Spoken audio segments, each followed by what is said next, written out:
Eu, como os outros, estava acreditando no processo revolucionário brasileiro. Sabia que mais cedo ou mais tarde nós íamos viver juntos.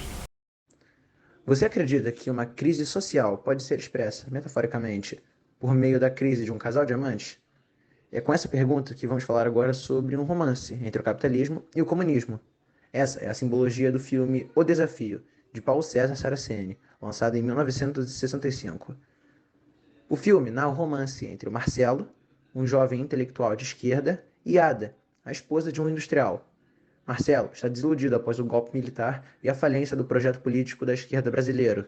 Já Ada, que vive de modo privilegiado, se vê dividida entre o conforto proporcionado pelo marido e o ideal de igualdade social almejado pelo amante. A crise entre Marcelo e Ada, que vem com dificuldades no futuro para sua união, representa a crise política do período, marcada pela transição de um regime democrático para um regime militar ditatorial. O choque político entre a direita e a esquerda e o conflito ideológico entre capitalismo e comunismo, que fomentava, no período, a manutenção da Guerra Fria, são elementos transpostos às identidades do casal e à crise conjugal. Não por acaso, ambos são amantes, e não marido e mulher. A relação informal representa a incompatibilidade entre as duas posições políticas, opostas uma à outra. Candidato popular!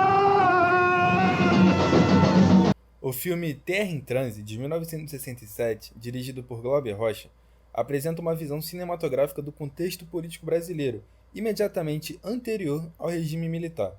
No enredo, a fictícia República de Eldorado encontra-se envolta em disputas políticas entre militares, um candidato de extrema-direita e um político populista, que reproduz o discurso da esquerda. Paulo Martins, o protagonista do filme, é um poeta e intelectual que acaba ferido quando Eldorado sofre um golpe de Estado. Antes de morrer, Paulo relembra sua trajetória recente, os líderes políticos que apoiou e os erros que cometeu, lamentando o fim de seu sonho revolucionário.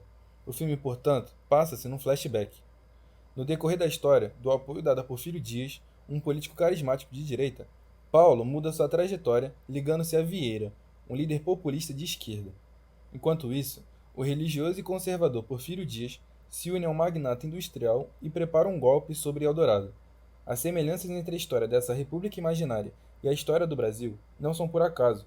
O golpe de Porfírio Dias, o intelectual vivido por Paulo, que apoia um candidato populista, que é relacionado à figura de João Goulart, e a falência do projeto democrático brasileiro são eventos trabalhados pelo filme com nomes e comportamentos fictícios. As atuações, inclusive, são bastante exageradas, dando um tom irônico aos acontecimentos.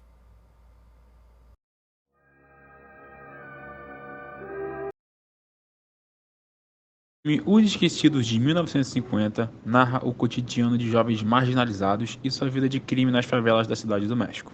O diretor espanhol Luis Buñuel marcou sua carreira pelo uso de cenas que se confundem entre sonho e realidade e fazem parte do movimento cinematográfico chamado de surrealismo, onde o diretor representa a pobreza de uma forma peculiar, por meio dos pesadelos dos personagens que parecem aos nossos olhos como cenas reais, mostrando o terror provocado pela pobreza. Em 13 de dezembro de 1968, foi decretado o Ato Institucional número 5, que levou o regime ditatorial a outro nível repressivo, com a censura de jornais, meio de comunicação da perseguição de oponentes do governo. O clima político tornou-se tenso e repressivo, como ilustrou o jornal O Estado de São Paulo, publicado no dia seguinte, com esta capa. O que aconteceu ao cinema brasileiro após 1968? O filme O Bandido da Luz Vermelha, de Rogério Ganzella, lançado nesse mesmo ano, vai nos ajudar a compreender os rumos tomados pela esfera cinematográfica do período. A produção do filme, naturalmente, foi realizada antes do ato institucional, mas as mudanças políticas na direção de uma maior repressão cultural estavam em vigor já nos meses anteriores, nos mesmos quais muitos intelectuais e artistas haviam decidido abandonar o Brasil, sentindo os ventos sombrios que se aproximavam. A ironia foi um dos artifícios utilizados por diversos cineastas nas obras do período, pertencente ao chamado cinema marginal. O filme O Bandido da Luz Vermelha, portanto, fala de um tema paralelo, a história do famoso bandido João Acácio Pereira da Costa, transformado na figura de Jorginho, cuja história é apresentada sob uma mistura de ironia, drama e comédia. A narração, que produz seus pensamentos enquanto comete crimes e foge da polícia. Ele se sente um fracassado, alguém que nunca deu certo na vida e que, por isso, partiu para a subversão. O filme obteve grande sucesso de público, devido ao seu ritmo dinâmico, personagens caricatos e ao absurdo das situações apresentadas, que remete, metaforicamente, ao absurdo da situação política brasileira do período. Que miséria, meu filho. Um país sem miséria é um país sem folclore. E um país sem folclore, o que nós podemos mostrar para o turista?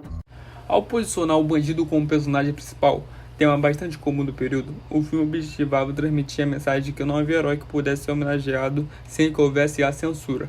Portanto, o que restava era a representação de um anti-herói. Não é como se o filme fosse completamente desconexo. Por exemplo, tem as frases na abertura do filme que voltam mais tarde, como ecos do passado. Pensava que estava dando o maior dentro e foi o maior fora da minha vida. Pensei que estava dando uma dentro e foi o maior fora que eu já dei. Quem tiver de sapato não sobra. Quem tiver de sapato não sobra! Quem tiver de sapato não sobra. E se logo no começo do filme nos promete que o terceiro mundo vai explodir, é porque essa promessa vai ser cumprida. Passamos os próximos minutos vendo a degradação de nosso terceiro mundo de bandidagem, para no final ele explodir com o apocalipse mais inesperado que o filme policial poderia ter.